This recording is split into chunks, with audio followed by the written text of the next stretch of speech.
Então, com essa questão, com esse pensamento de autossuficiência, de autoexistência, de somos donos de nós mesmos, o que culminou numa autodeificação muito forte, né? Inclusive, que culminou também, né? A cosmovisão de Karl Marx ali aplicada na política culminou nesses líderes totalitários, como se eles fossem os seus próprios deuses e ali deuses do povo ali de quem eles estavam, né, comandando. E aí então a gente chega em 1900, pós-modernismo. Então essa onda foi aumentando devagarzinho. Daí no pós-modernismo é a era do relativismo. Então, o que o pós-modernismo prega? Não existe metanarrativa para a vida. É isso que o pós-modernismo prega. Então, ninguém explica de onde a gente veio. Então, qualquer cosmovisão, qualquer pensamento que queira dar uma explicação para a nossa existência, o pós-modernismo vem falar que não, que é falácia, que não existe uma metanarrativa para a vida, né? Que nós fomos, então, a partir desse momento, ensinados a não buscar o sentido da vida através de algo ou de alguém, mas a gente mesmo buscar o sentido da vida dentro de nós. Ou seja, nós vamos fazer o nosso próprio sentido. Então, novamente, cada vez mais essa entronização do eu, né? Eu sou o centro. Então, eu não vou encontrar respostas para fora, olhando para fora. Eu vou encontrar as respostas que eu preciso dentro de mim. E então tudo isso no ano 2000, juntando, culminou nesse movimento de autoestima muito elevado, né? E a autoajuda está dentro desse movimento. Então, centralizando o nosso eu. Então, tudo que eu preciso está dentro de mim, né? A força que eu preciso está dentro de mim. Então, eu preciso me conhecer para poder vencer. E perceba, muitas frases e muitos pensamentos da autoajuda, elas não são de todo mentira. E essa é uma das características da mentira, né? São meias verdades. E por isso que é tão fácil dela nos fisgar. Porque a gente olha por algum ângulo e pensa, poxa, mas isso é verdade. É aquela frase, não se culpe, tira um tempo para você, você tem que descansar. Isso é, de uma certa forma, verdade. Em alguma parte. Mas a gente não pode tomar isso como a verdade absoluta. Porque não se culpe. Tá, você não vai se culpar por problemas, por coisas que você não fez. Mas e aquilo que você fez e tem responsabilidade? Será que você não deve se culpar sim? Será que você não precisa assumir a sua culpa? O que o Evangelho nos diz sobre isso?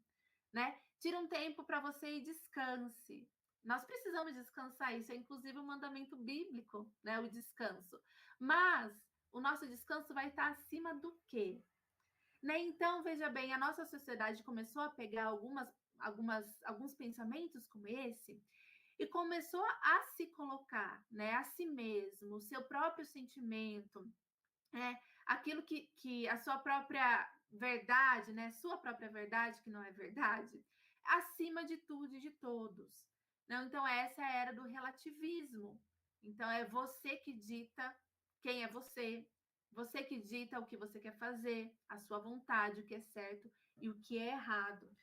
Então, essas frases, e nós, né, na nossa era, que nascemos ali no ano de 1980, 1900, 2000, por aí, nós fomos criados dentro de uma cultura que tem essa cosmovisão da autoestima e da autoajuda, hipervalorizada.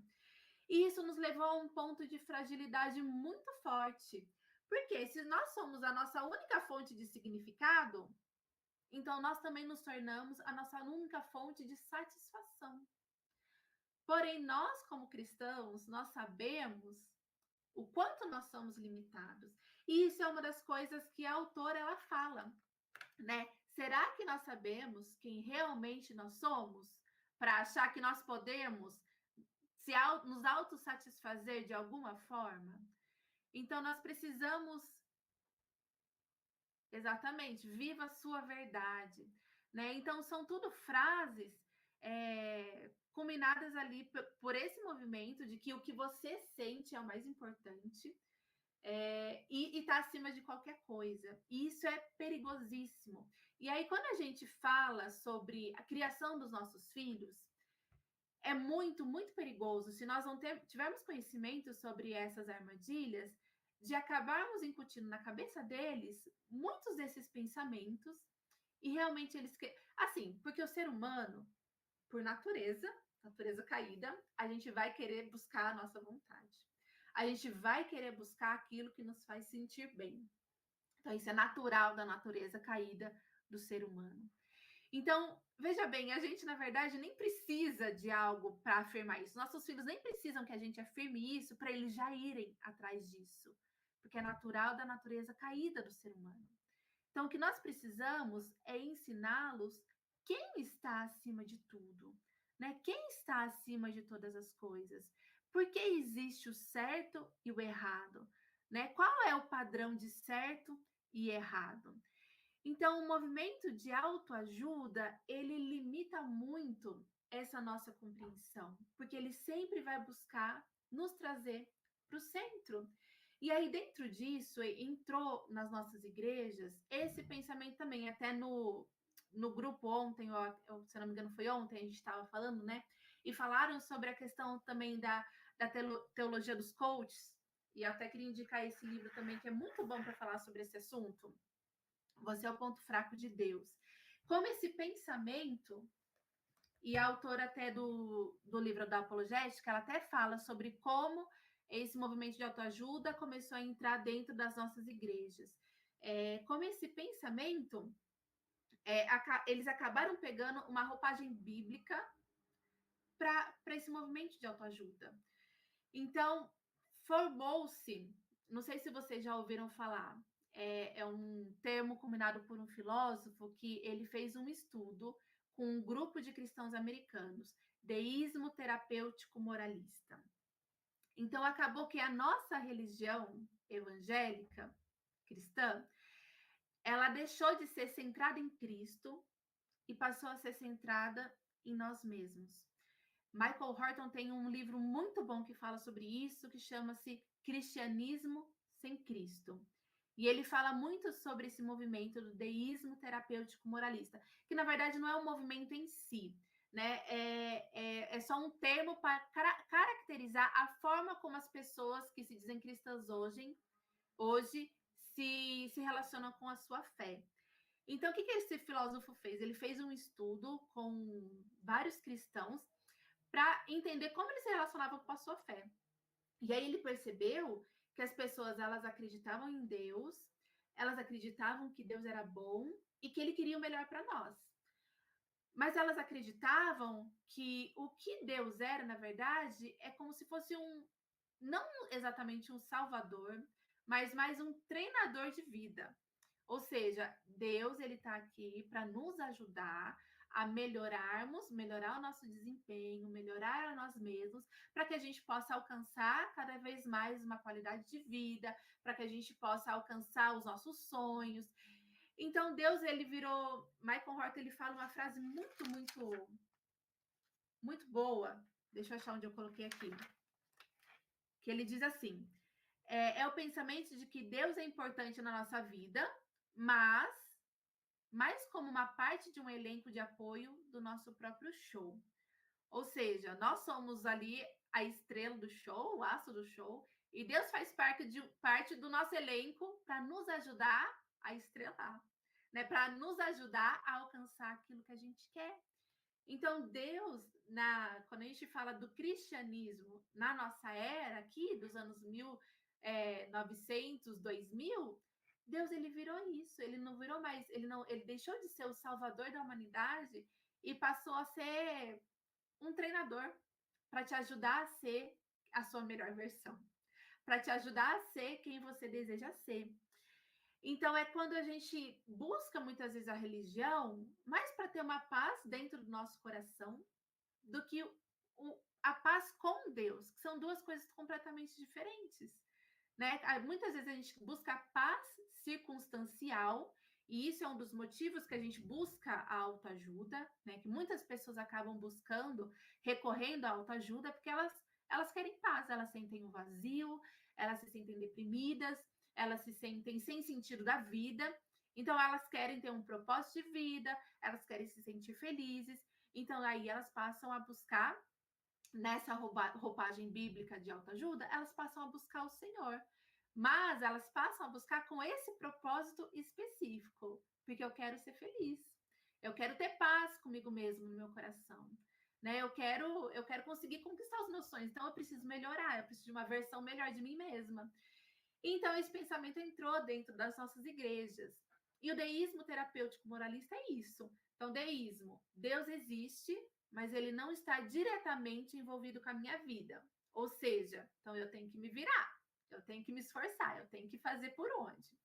Terapêutico. Então, eu vou passar aí na igreja, eu vou ter uma religião, eu vou fazer coisas boas, mas para que eu tenha paz comigo mesma, para que eu fique com a consciência tranquila de que eu estou fazendo tudo certo, estou agradando Deus que está lá em cima só me vendo.